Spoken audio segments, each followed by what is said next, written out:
आज आमर स्थानीय विधायक रणेन्द्र प्रताप स्वाई पंचायत समिति बैठक को आसवा बेले ब्लॉक पाखे किसी दुर्बृत्त एक बोतल एसिड पुरई आज गाड़ी पर मारे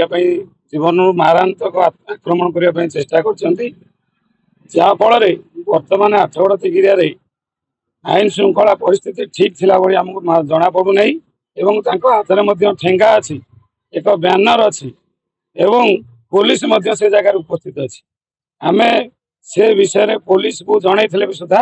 पुलिस बर्तमान सुधा से विरुद्ध में कौन कार्यानुष्ठान ग्रहण करूना कि आमको लगुच बोधे पुलिस पछर रही ए प्रकार कार्यक्रम कर विधायक अल्पक वर्ती गले बर्तमान जो अवस्था थिला विधायक अल्पक वर्ती गले से जो गाड़ी ऊपर को एसिड बोतल माड़ कर विधायक को बर्तमान जीवन रू मारी शेष करदे उद्देश्य हत्या उद्देश्य से एफआईआर बर्तमान आमर स्थानीय आमर कर्मी मैंने विधायक आम जा थाना बर्तमान दाबी पत्र देवु एतला देवु।